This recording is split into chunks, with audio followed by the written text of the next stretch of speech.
From the Presidential Palace, Manila, Dateline Malacañang.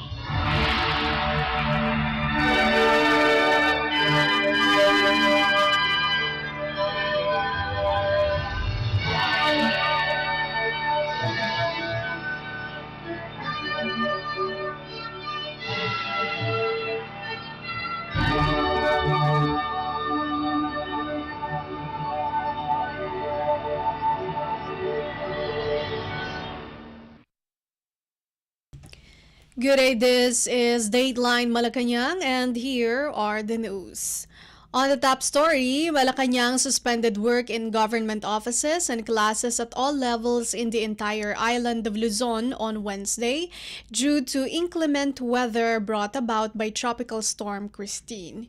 In a statement, Tuesday evening, Executive Secretary Lucas Bersamin said agencies whose functions involve the delivery of basic and health services, preparedness, response to disasters and calamities, and or the performance of other vital services shall continue with their operations and render the necessary services.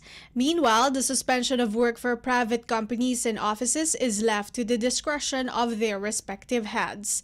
Since Monday, several provinces in the Visayas and Mindanao have experienced the adverse effects of Christine, the country's 11th tropical cyclone this year. Christine also drenched parts of Bicol on Tuesday as it continues to move closer to the country's landmass. Local government units or LGUs within its path have already been alerted and directed to implement preparatory measures. Dateline Malacañang. The Philippine government is focused and closely monitoring the situation relating to Tropical Storm Christine that is currently affecting different parts of the country, especially in Luzon. Philippine President Ferdinand R. Marcos Jr. made the assurance amid the rains brought about by Christine. In a social media post, the president said the government is doing all the necessary steps needed to ensure the safety of affected residents. In relation to this, the chief executive had already instructed concerned government agencies, specifically the Department of Social Welfare and Development or DSWD, to preposition food and non-food items in areas that will be affected by the calamity. Currently, Christine has brought rains and flooding to a large area in Luzon that destroyed farmland and has forced people to seek temporary shelters in evacuation centers. Dateline Malacañang. In related news, the National Disaster Risk Reduction and Management Council or NDRRMC, NDRIMC, has been on red alert since Monday afternoon as part of its preparedness measures against Tropical Storm Christine, which is expected to batter a large part of the country within the next few days. Office of Civil Defense, NDRIMC's spokesperson, Director Edgar Posada, said this during an online briefing Tuesday. Red alert means all agency personnel must be on duty to respond to calamities. He added that their communication teams have been working with the Philippine Information Agency, represented by Deputy Director General Assistant Secretary Ares Gutierrez in the briefing, and its regional offices to communicate to people of regions that might be affected by Christine of the need to be prepared for all eventualities and so that they can act accordingly. As this developed, the Philippine Air Force or PAF announced that it has activated its disaster response teams and placed all its available air and ground assets on standby. Colonel Maria Consuelo Castillo, PAF spokesperson, said this in anticipation of the possible impact of Christine and highlights the service's preparedness to conduct immediate humanitarian assistance and disaster relief or HADR operations. Castillo said the PAF's proactive measures demonstrates its unwavering commitment to serving the Filipino people during times of crisis. Meanwhile, the Philippine Army or PA also marshaled its disaster response unit teams and rescue assets to assist communities in northern Luzon that will be affected by Christine. The 5th Infantry Division, whose area of responsibility covers the Cagayan Valley Cordillera region and parts of the Ilocos region, Readied 186 Hador teams composed of 881 soldiers, reservists, and CAA members, PA spokesperson Colonel Louis Dema Alas said. The 5th Infantry Division also prepared 3 rubber boats and 88 land assets, which include military trucks, ambulances, and pickup trucks. He also added that the 525th Combat Engineer Battalion of the Combat Engineer Regiment also placed on alert 2 Light Urban Search and Rescue or USAR teams composed of 40 personnel to respond to any flooding incident in Metro Manila and nearby areas. Meanwhile, the 7th Infantry Division, which covers Central Luzon and parts of the Ilocos region, the 2nd Infantry Division, which covers the Southern Tagalog region and the provinces of Mindoro, Marinduque, and Romblon, and the 8th Infantry Division, which covers Eastern Visayas, also placed their emergency response companies and disaster response units on standby amid a threat posed by Christine.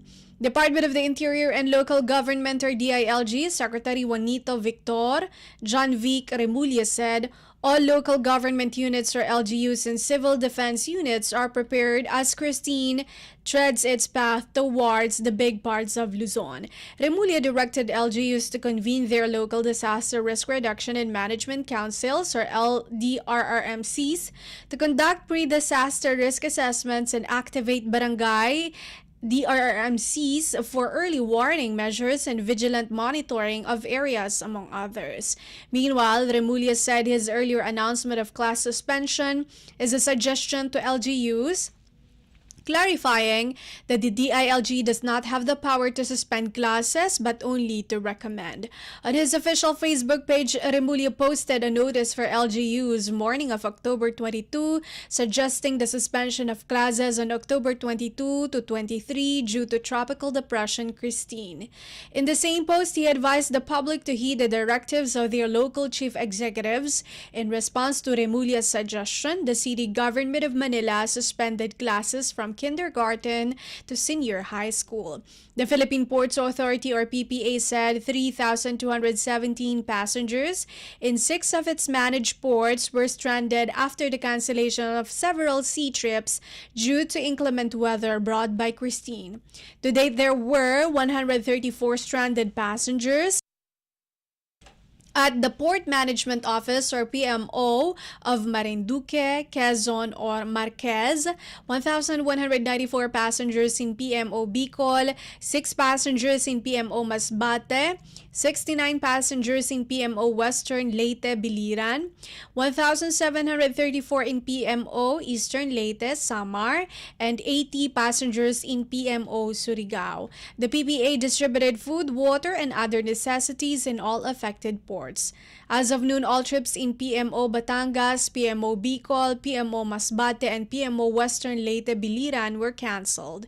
In addition, several select sea trips have been cancelled in PMO NCR South, PMO Mindoro, PMO Marquez, PMO Bohol, PMO Panay Guimaras, PMO Eastern Leyte Samar, PMO Negros Oriental Siquijor, PMO Negros Occidental Bacolod Banago Bredco, PMO Surigao, PMO Misamis Oriental Cagayan de Oro, and PMO Davao.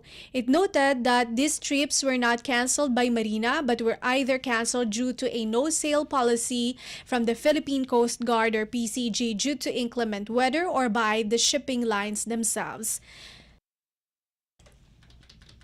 In its 5 in the afternoon weather bulletin, the Philippine Atmospheric, Geophysical, and Astronomical Services Administration or PAG-ASA tracked the center of Christine at 390 kilometers east of Daet, Camarines Norte, moving west-northwestward at 15 kilometers per hour with maximum sustained winds of 75 kilometers per hour near the center and gustiness of up to 90 kilometers per hour. It is expected to make landfall over Isabela or northern Aurora on Wednesday evening or early morning Thursday and cross the mountainous terrain of northern Luzon and emerge over the waters west of the Ilocos region on Thursday afternoon or evening. Dateline Malacañang. A senior official of the Philippine Department of Social Welfare and Development, or DSWD, on Tuesday highlighted the urgent need for a robust investment in anticipatory action as well as science and technology for disaster risk reduction.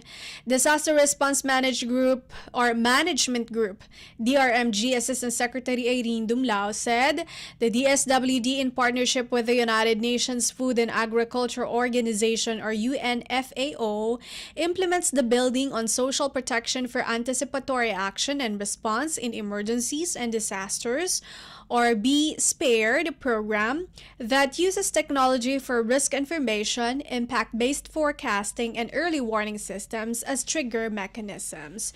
During a panel discussion at the Asia-Pacific Ministerial Conference on Disaster Risk Reduction, or APMCDRR, at the Philippine International Convention Center, or PICC, on October 16, Dumlao noted that the same strategy was used in the Central Emergency Response Fund, or CERF, Anticipatory Action, a program of the DSWD and the United Nations Children's Fund, or UNICEF, where anticipatory cash assistance was provided to children residing in typhoon-prone provinces before the impact of a tropical cyclone.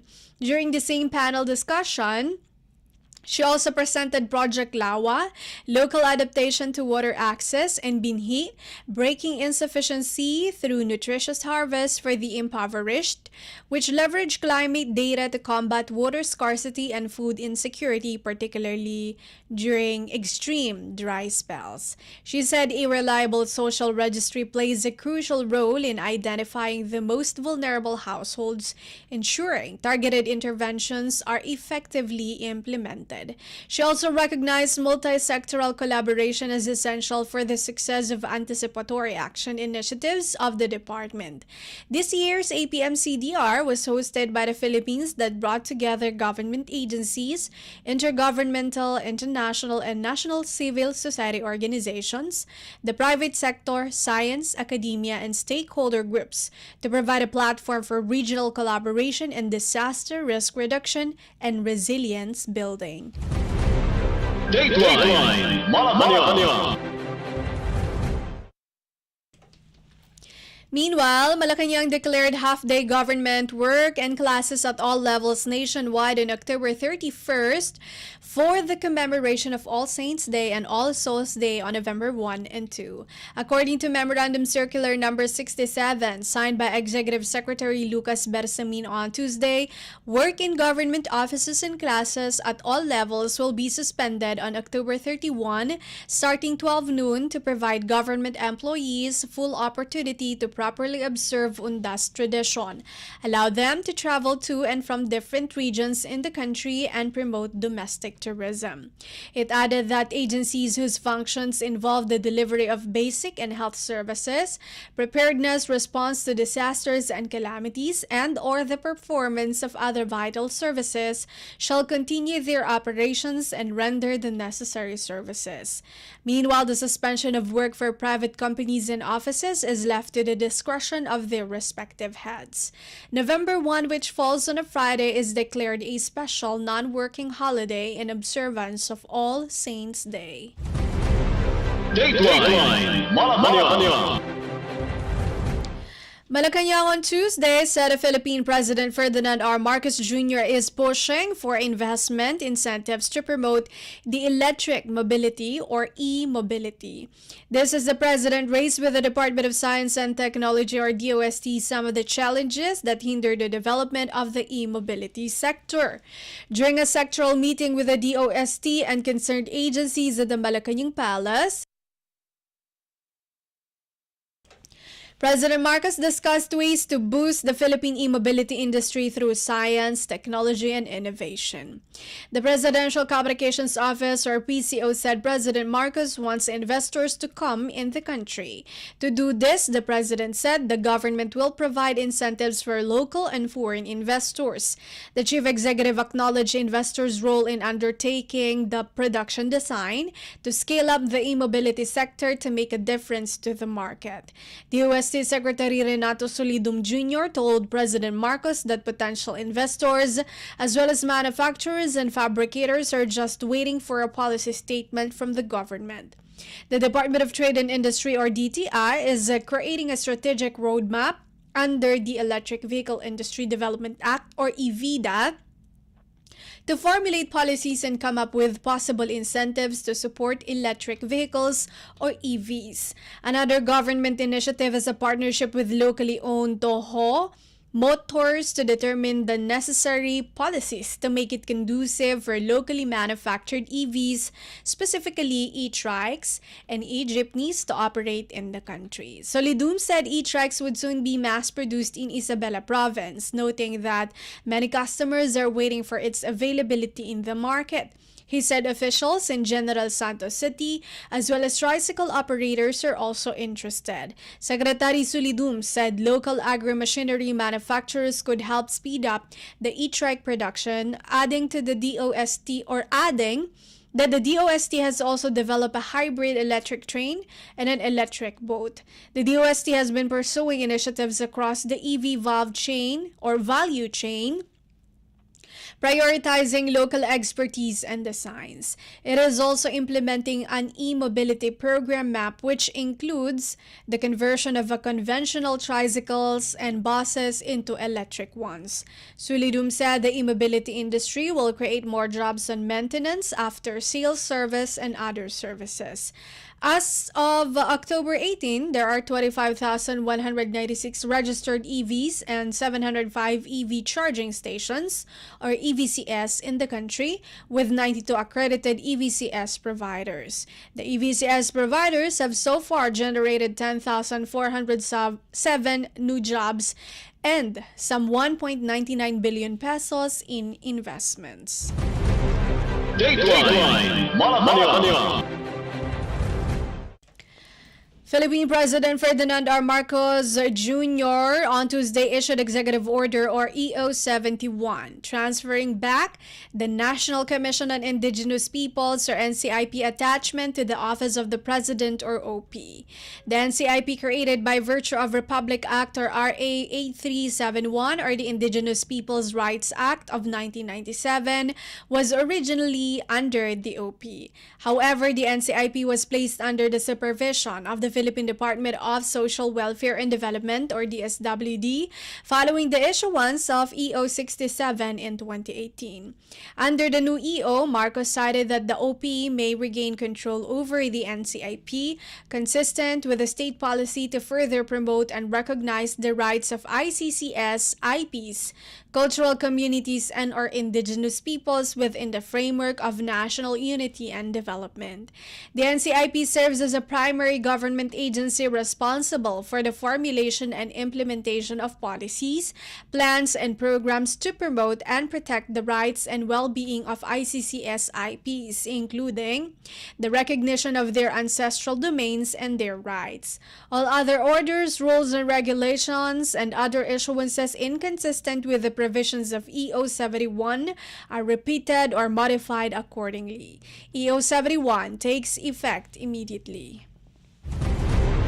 Dateline Malacañang. Self-rated poverty in the Philippines dropped in the third quarter of 2024, with about 43% of Filipino families, or approximately 11.3 million, considering themselves poor. This figure based on the Tutugon ng Masa, or TNM, survey conducted by Octa Research from August 28 to September 2 represents a substantial improvement from the 48% recorded in the second quarter of the year. According to Octa, this 5% point decrease equates to a reduction of about 1.4 million families who no longer consider themselves poor, underscoring a notable shift in self-perceptions of poverty. Octa noted a significant improvement in Mindanao, where self-rated poverty plummeted by 17 percentage points, from 77% in June to 60% in August. However, self-rated poverty rose in Metro Manila and the Visayas by 7 percentage points at 35% and 59% respectively. Additionally, Respondents who identified as poor said they would need a median monthly income of 30,000 pesos to cover household expenses. Meanwhile, the median extra amount a family needs to escape poverty is 10,000 pesos per month. The survey also recorded a sharp drop in self-rated hunger, with about 11% of Filipino families, or about 2.9 million, experiencing hunger at least once in the past 3 months, down from 16% in the previous quarter. This 5 percentage point drop represents a decrease of about 1.3 million families. Octa said the percentage of Filipino families who experienced involuntary hunger decreased across all major areas except the Visayas, where it remained the same at 20% from June to August. The highest drop was recorded in Mindanao from 25% in June to 11% in August. Octa said the country is making strides in reducing hunger, but food poverty remains a persistent challenge. The survey was conducted using face-to-face interviews with 1,200 male and female respondents aged 18 and above. It has a plus-minus 3% margin of error at 95% confidence level. Dateline Malacañang. The Philippine Department of Migrant Workers, or DMW, and other government agencies, including the House of Representatives and the Senate, will develop programs to cater to elderly overseas Filipino workers, or OFWs. In the Radyo Pilipinas interview on Tuesday, DMW Secretary Hans Leo Kakdak said the government must prepare for elderly OFWs who migrated about 2 decades ago when they returned to the Philippines. Kakdak said that between 2006 and 2007, OFW deployment reached 1 million for the first time. He said that if those OFWs were between 25 and 30 years old at that time, they must be entering their 50s or mid-50s by now. Kakdak said the DMW has already coordinated with House Speaker Martin Romualdez and Senate President Francis Escudero for a law that will be the basis of assistance for elderly OFWs. Moreover, he said that there are ongoing talks with party lists at the House of Representatives, as well as with the National Commission of Senior Citizens under the Office of the President. Kakdak added that the DMW is partnering with the Social Security System, or SSS, for expanded coverage, especially for those OFWs have been paying their contributions amid a clamor for a pension system for OFWs. The policy on expanding the coverage of the Employees' Compensation Program to land-based OFWs who are registered members of the SSS was promulgated in 2019. Kakdak said the DMW is also starting to draft programs for elderly OFWs to help them with their medical expenses. Dateline Malacañang.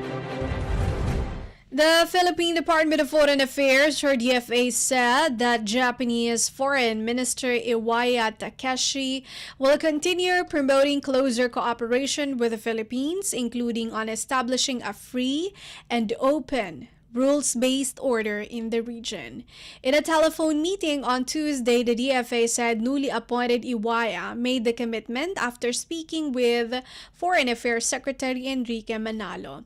During the call, Manalo congratulated Iwaya on his appointment, and the latter stated that he would like to steadily promote Japan-Philippines cooperation, as well as multilateral cooperation, including Japan-US-Philippines cooperation to maintain and strengthen a free and open international order based on the rule of law. Japan has been a staunch supporter of a free and open Indo-Pacific, as well as the 2016 arbitral ruling in the South China Sea. In a readout on Tuesday afternoon, the Japanese Foreign Ministry said the two officials exchanged views on regional and international issues and concurred to continue working closely together on the situation in the East and South China Sea. The ministers welcomed the remarkable progress on the cooperation between the two nations in a wide range of areas, specifically security, economy, and people-to-people exchange. Manalo and Iwaya said they would further deepen cooperation in various areas toward the 70th anniversary of the normalization of diplomatic relations between the Philippines and Japan in 2026. Dateline Malacañang. In other news, Commission on Elections, or COMELEC Chairman George Garcia, said more petitions to cancel certificates of candidacy or COCs are expected to be filed in the coming days. As of October 19, the poll body has received a total of 43 petitions to deny or cancel COCs. Under COMELEC rules, petitions must be filed not later than a non-extendable period of 25 days from the time of filing of the COC. The COMELEC said it received 223 petitions to declare as nuisance candidates, with 117 filed motu proprio against senatorial aspirants and 106 filed against local bets. Garcia said a poll body will resolve the petitions before December. The nuisance candidate cases have already been raffled to the COMELEC first and second divisions, handling 107 and 113 cases respectively. A total of 43,033 aspirants nationwide have filed their COCs and certificates of nomination and acceptance, or CONAs, on October 1 to 8 for 18,280 posts that are up for grabs in the 2025 midterm elections. Meanwhile, Garcia said fake news, disinformation, and propaganda against other bets on social media are prohibited. He said the COMELEC had signed an agreement with social media platforms such as Meta, Google and TikTok, giving them the power to take down posts that are considered violative of the agreement provisions. Garcia also called on candidates to have their social media accounts registered with the poll body until December 13, 2024. Dateline Malacañang. The Philippine Commission on Higher Education, or CHED, underscored the need for international upskilling and reskilling of faculties from Philippine higher education institutions, or HEIs, during the higher education mission in Australia. CHED Chairperson J. Prospero de Vera III said the upskilling of faculties will help elevate the quality of Philippine HEIs in line with the directives of Philippine President Ferdinand R. Marcos Jr. Among the priority fields included in the internationalization focus of the Marcos administration are medicine, nursing, allied health sciences, information technology, engineering, and the maritime sector, among others. Kearney, meanwhile, lauded the Philippines for advancing international partnerships as she assured continuous assistance in securing Philippine-Australian universities' agreements, whether in higher education or vocational education. She also recognized that Australia is considered a very popular destination for Filipino students, stressing the need to ensure the sustainability of existing university linkages. For its part, the CHED vowed to continue ensuring synergy in credit transfers and degree recognitions both for the Philippines HEIs and partner universities. To date, 11 Philippine HEIs are participating in the 5-day higher education mission to secure agreements with various universities in Australia until October 25. Dateline Malacañang. Finally, for Dateline Malacañang, immunization against dengue prevents severe cases and offers broader protection, an expert said Tuesday. In a news release, vaccine expert panel head Nina Gloriani said sustained preventive efforts and innovative solutions are important in combating the mosquito-borne disease. Department of Health, or DOH, latest data showed that the number of dengue cases recorded from January 1 to October 4 is 82% higher than during the same period last year. There are 269,467 confirmed infections as compared to 147,678 cases last year. School-age children, particularly those up to 9 years and between 9 to 16 years, remain the most vulnerable to dengue. While the DOH's 4S strategy is essential, Gloriani noted that it is not consistently implemented across the nation. The 4S strategy means search and destroy mosquito breeding sites, self-protection, seeking early consultation, and support fogging and spraying in hotspot areas. The introduction of second-generation dengue vaccines offer hope for more effective prevention versus the first generation. First-generation vaccines can be given to people who already had dengue infection. Anyone who wants to get this jab must first undergo screening. The second-generation vaccines may be given to population groups with or without a history of dengue infection. They use the dengue virus 2, imitating the dengue infection and engaging the body's natural defenses. They also focus on targeting dengue's 4 serotypes and include components that address the non-structural protein 1, which is associated with severe dengue. Gloriani said first-generation vaccines pose challenges on accessibility and convenience due to the testing requirement, while the second-generation ones allow wider use and provide expanded coverage. The World Health Organization has recommended the use of second-generation vaccine among children aged 6 to 16 years in areas with high dengue burden and high transmission intensity. Other Southeast Asian countries like Indonesia, Thailand, Malaysia, and Vietnam are already introducing the next-generation vaccines. On the other hand, the Philippines is taking a more cautious approach to ensure sufficient public education on vaccination. In 2024, more than 6 million cases of dengue were recorded in Brazil, peaking during the summer between the months of January and March.